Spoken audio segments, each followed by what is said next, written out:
Hi guys, it's Matt here from MCS-books, and today I'm here to do a review video.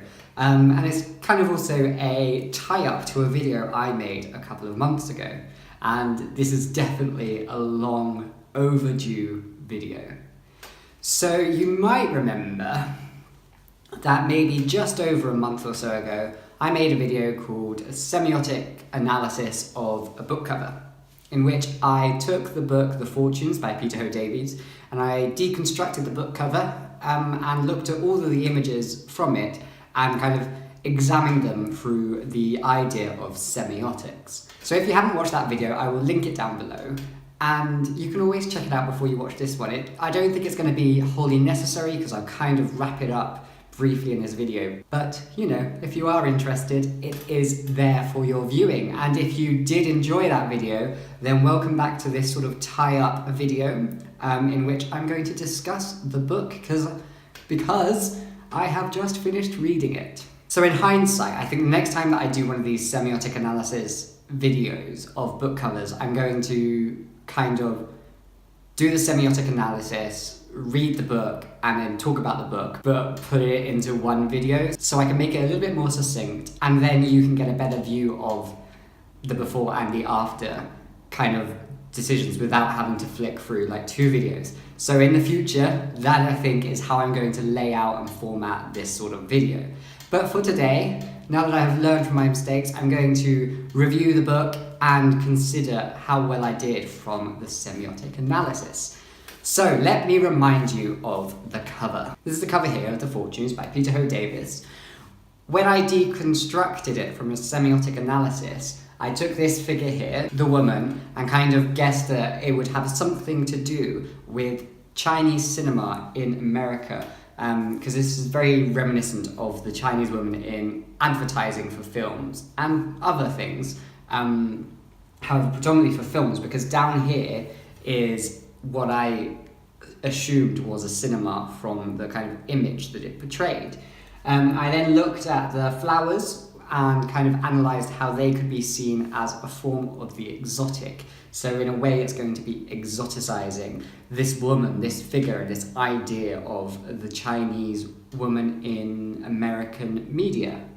I then looked at the title, The Fortunes. I think it says a lot, but then you look at the colours also. The colours of the Chinese flag, red and gold, are very specific colours with very specific meanings within Chinese culture. And then I analysed this photo at the bottom, which is a work of art, and it kind of represents Chinatown in San Francisco. It has that image, but because of the age of the cars, the style of the picture, etc., it gave off a specific time. And analysing the woman and this photo beneath as a particular space and time, it kind of gave me a sense of where this book is perhaps going to be set. I said another thing that was important was the name, Peter Ho Davies. It kind of suggests the fact that the author is of two worlds. He's perhaps mixed race, and I do actually know now that he is, because it says, I think, in the back of the book. And then I said another reason that I picked it up was because it was blurred by David Mitchell, who is one of my favourite authors, so I trust his judgment. So that was kind of what I got from my semiotic analysis. I definitely went a lot more in depth, so if you are interested, definitely check out, and you can kind of see how I deconstructed it further, and I sort of explored the meaning of the images.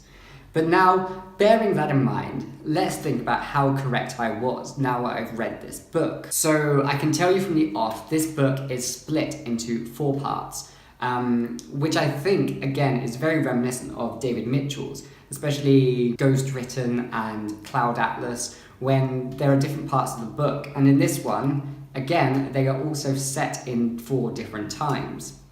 And it goes into sort of chronology of those times. So I think that's probably why the publishing company tried to get David Mitchell's opinion on it, and then when they did, they were able to put it on the front, because that was very indicative of the kind of book that you would be getting here. I ultimately rated this book 4 stars. I did really enjoy it, so much more than I thought I was going to. And it did have this sort of sense of a David Mitchell book. However, it didn't have any fabulist or magical realist tones to it. It was very much based in real, and you can look at it almost as a historical fiction text. So in regards to this figure here, she definitely represents one of the main characters in the second part. The main character in the second part is Anna May Wong. She is the first Chinese actress in America.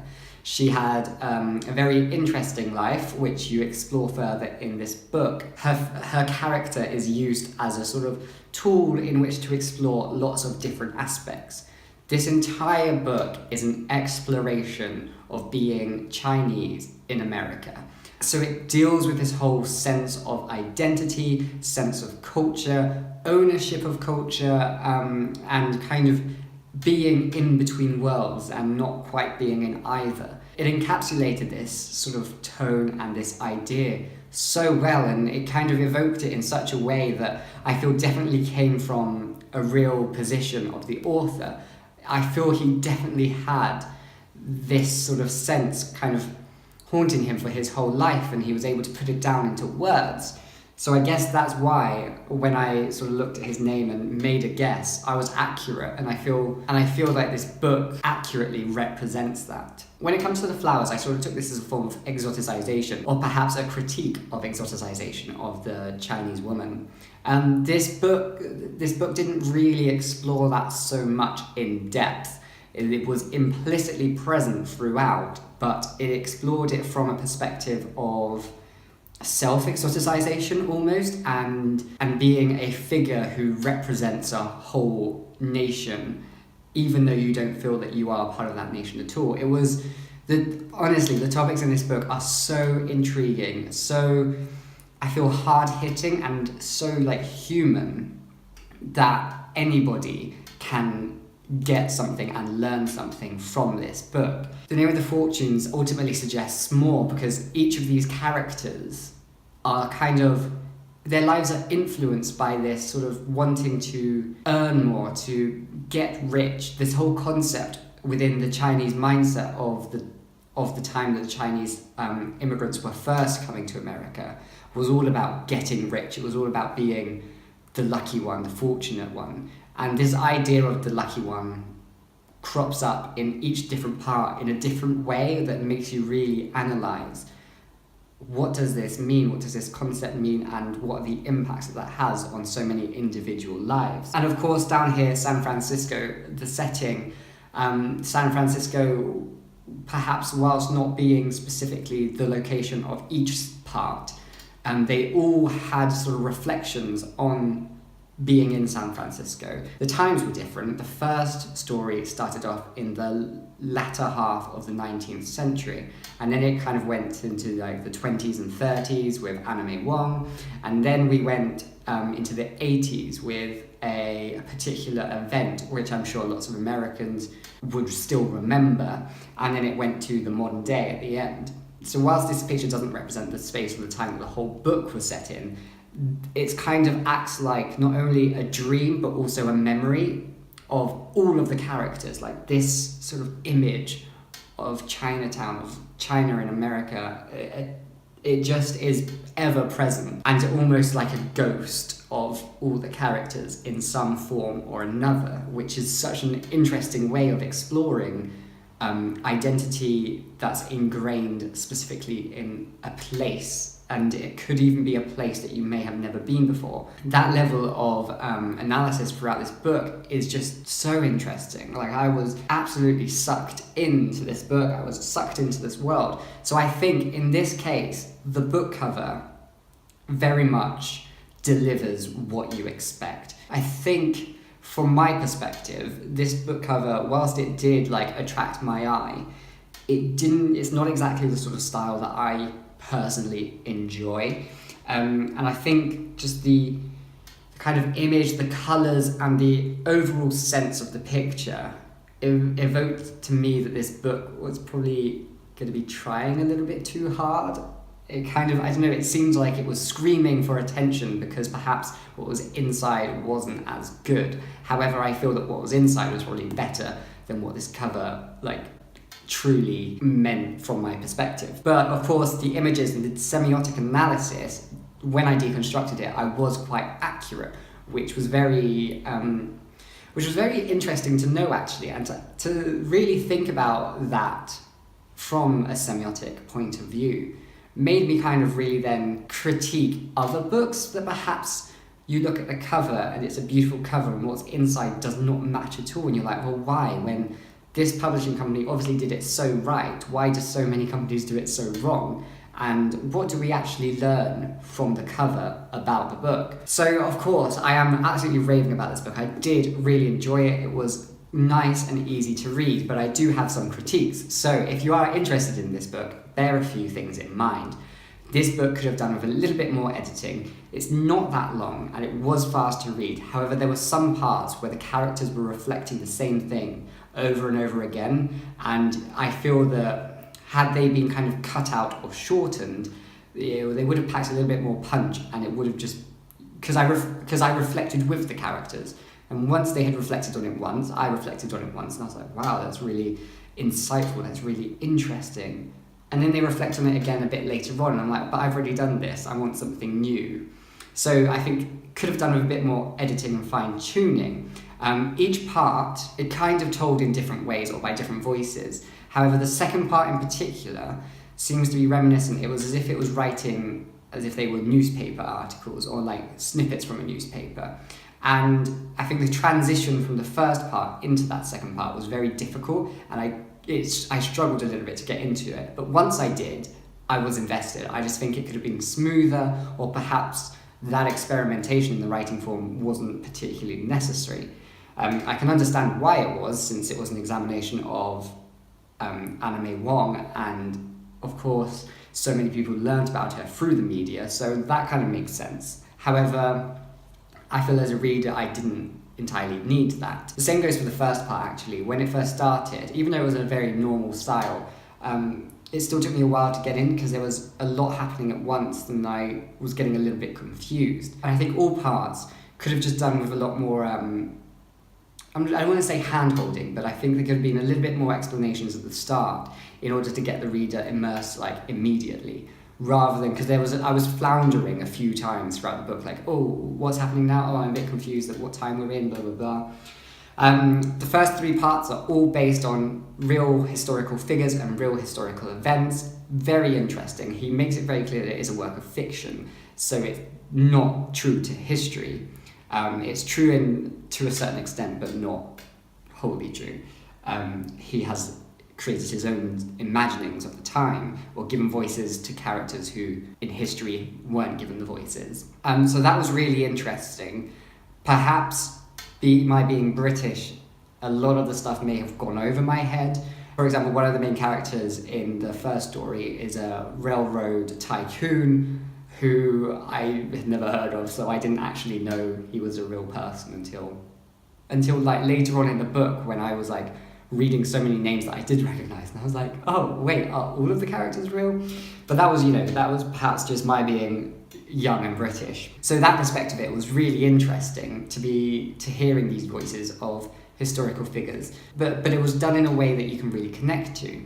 I do have a bit of a problem with the final chapter. It seemed a little bit masturbatory. It's as if like the author was just putting himself into the story, and he wasn't a very likable character, and it kind of made me not like the author so much. However, he did become more likable, but it just seemed a bit too much like it was the author being like, oh, woe is me, this is my life, haven't I had it hard? Because of course the character in that final part is a mixed race writer. So, that part kind of annoyed me a little bit. I think I kind of got over it eventually. However, I will say that there was one funny part where this character, who in my head is the author, says that he was reading out to an audience at a university from his book, and he used a Chinese word, but he had used it wrong, and a Chinese person in the audience had called him out on it. Now, I don't know if he did that on purpose, because I feel within all the other parts, the characters are predominantly from Hong Kong or from the Guangdong area where they speak Cantonese. So he kind of uses Cantonese words. And I'm not saying that I know the language or anything, but there are words like, for example, siu mai, which is a very normal dim sum dish. When he spelt it wrong, and he didn't spell it in the Mandarin way, so I kind of questioned whether he was just like, whether he actually knew the correct way. Perhaps maybe if he's talking about Hong Kong because his parents are from Hong Kong, perhaps he's never actually been to Hong Kong, so he kind of didn't know the spelling. I don't know. However, this happened, and I was a bit like, seems strange.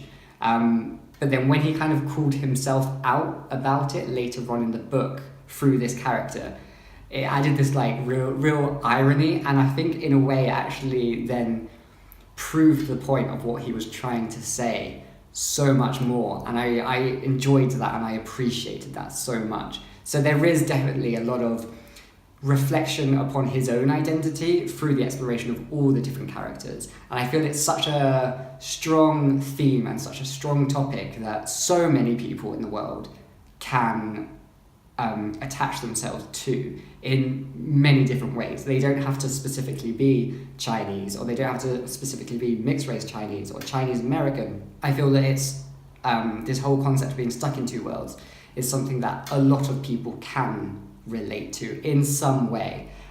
So I feel that it's a very unifying piece of literature which more people should definitely read, because I haven't actually heard anyone, I don't think, who has read this book. So I do suggest you go check it out.